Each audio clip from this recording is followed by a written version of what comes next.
Welcome to ଜିଏସ୍ବି education. ମୋର ପ୍ରିୟ ପିଲାମାନେ ସମସ୍ତଙ୍କୁ ମୋର ପ୍ରଣାମ। ଆଶା କରିକି ସମସ୍ତେ ବହୁତ ହି ଭଲରେ ଥିବ ଏବଂ ଆପଣମାନଙ୍କର ପ୍ରିପାରେସନ୍ ମଧ୍ୟ ସବୁଠାରୁ ବେଷ୍ଟ ୱେରେ ଚାଲୁଥିବ।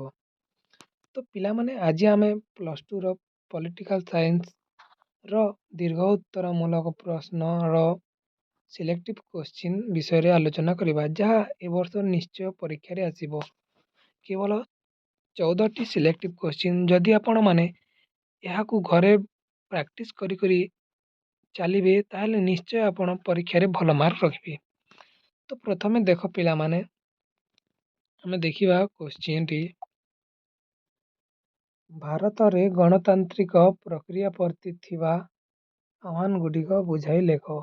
ତ ପ୍ରଥମ କୋଶ୍ଚିନ୍ ପିଲାମାନେ ମନେ ରଖିବ, ଭାରତରେ ଗଣତାନ୍ତ୍ରିକର ପ୍ରକ୍ରିୟା ପ୍ରତି ଥିବା ଆହ୍ୱାନଗୁଡ଼ିକ ବୁଝାଇ ଲେଖ। ଏହା ହେଉଛି ପ୍ରଥମ କୋଶ୍ଚିନ୍। ଦ୍ୱିତୀୟ କୋଶ୍ଚିନ୍ ଦେଖ ପିଲାମାନେ, ଭାରତରେ କେନ୍ଦ୍ର ରାଜ୍ୟ ମଧ୍ୟରେ ଥିବା ବ୍ୟବସ୍ଥାପିକା ସମ୍ପର୍କରେ ଆଲୋଚନା କର। ତ ଦ୍ୱିତୀୟ କୋଶ୍ଚିନ୍ ହେଉଛି ପିଲାମାନେ, ଭାରତରେ କେନ୍ଦ୍ର ଓ ରାଜ୍ୟ ମଧ୍ୟରେ ଥିବା ବ୍ୟବସ୍ଥାପିକା ସମ୍ପର୍କରେ ଆଲୋଚନା କର। ତ ତୃତୀୟରେ ଦେଖ ପିଲାମାନେ, ଭାରତରେ ଦଳୀୟ ବ୍ୟବସ୍ଥାର ଲକ୍ଷଣ ମାନ ବୁଝାଇ ଲେଖ। ଭାରତରେ ଦଳୀୟ ବ୍ୟବସ୍ଥାର ଲକ୍ଷଣ ମାନ ବୁଝାଇ ଲେଖ।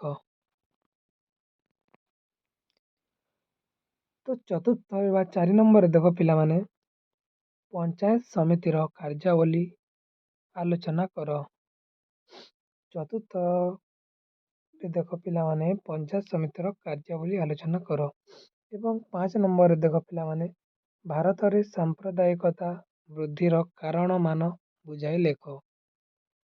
ଭାରତରେ ସାମ୍ପ୍ରଦାୟିକତା ବୃଦ୍ଧିର କାରଣ ମାନ ବୁଝାଇ ଲେଖ।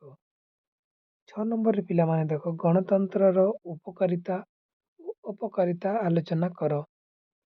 ଗଣତନ୍ତ୍ରର ଉପକାରିତା ଓ ଅପକାରିତା ଆଲୋଚନା କର। 7 ନମ୍ବରରେ ପିଲାମାନେ ଦେଖ, ଭାରତରେ କେନ୍ଦ୍ର ଓ ରାଜ୍ୟ ମଧ୍ୟରେ ଥିବା ପ୍ରଶାସନିକ ସମ୍ପର୍କରେ ଆଲୋଚନା କର। ଆମେ ପୂର୍ବରୁ ଦେଖିଥିଲେ ଭାରତ ଓ ସେଟା କେନ୍ଦ୍ର ଓ ରାଜ୍ୟ ମଧ୍ୟରେ ଥିବା ବ୍ୟବସ୍ଥାପିକା ସମ୍ପର୍କରେ, କିନ୍ତୁ ଏଠାରେ ପିଲାମାନେ ପ୍ରଶାସନିକ ସମ୍ପର୍କରେ ଆଲୋଚନା କରିବାକୁ କୁହାଯାଇଛି। ଏଇଟା ମନେ ରଖିବ ପିଲାମାନେ। ତ 8 ନମ୍ବରରେ ଦେଖ ପିଲାମାନେ, ଗ୍ରାମ ପଞ୍ଚାୟତରେ ଗଠନ ଓ କାର୍ଯ୍ୟାବଳୀ ଆଲୋଚନା କର। ଗ୍ରାମ ପଞ୍ଚାୟତର ଗଠନ ଓ କାର୍ଯ୍ୟାବଳୀ ଆଲୋଚନା କର। 9 ନମ୍ବରରେ ଦେଖ ପିଲାମାନେ, ସ୍ୱାଧୀନ ଭାରତରେ ନାରୀ ଆନ୍ଦୋଳନର ମୁଖ୍ୟ କାରଣ ଗୁଡ଼ିକ ଆଲୋଚନା କର। ସ୍ୱାଧୀନ ଭାରତରେ ନାରୀ ଆନ୍ଦୋଳନର ମୁଖ୍ୟ କାରଣ ଗୁଡ଼ିକ ଆଲୋଚନା କର। ତ ପିଲାମାନେ ଏଇଟା ମନେ ରଖିବ, ବହୁତ ହି ଗୁରୁତ୍ୱପୂର୍ଣ୍ଣ କୋଶ୍ଚିନ୍ ଗୁଡ଼ାକରେ, ଯାହାକି ଏ ବର୍ଷ ନିଶ୍ଚୟ ପରୀକ୍ଷାରେ ଆସିବ। ଏବଂ 10 ନମ୍ବରରେ ଦେଖ ପିଲାମାନେ, ଭାରତର ପାକିସ୍ତାନ ସହିତ ସମ୍ପର୍କକୁ ସଂକ୍ଷେପରେ ଲେଖ। ଏଇଟା ଏ ବର୍ଷ 100% ସିଓର ପିଲାମାନେ ନିହାତି ଭାବରେ ଆସିବ। ଭାରତର ପାକିସ୍ତାନ ସହିତ ସମ୍ପର୍କକୁ ସଂକ୍ଷେପରେ ଲେଖ। ଏଇଟା ବହୁତ ଇମ୍ପୋର୍ଟାଣ୍ଟ, ମନେ ରଖିବ ପିଲାମାନେ।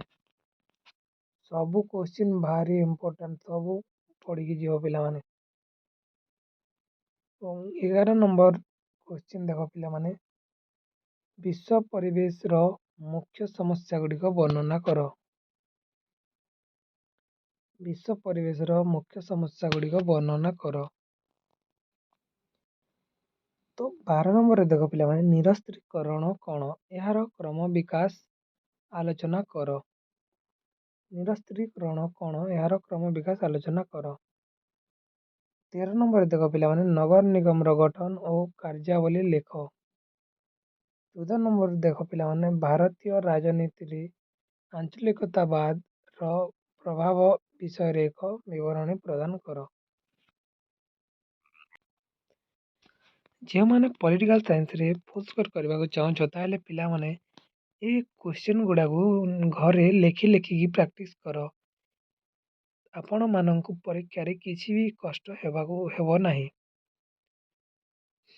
ଏଇଗୁଡ଼ାକ କୋଶ୍ଚିନ୍ ଏ ବର୍ଷ ନିଶ୍ଚୟ ପିଲାମାନେ ପରୀକ୍ଷାରେ ଆସିବ, 100% ଗ୍ୟାରେଣ୍ଟି ଦେଉଛି।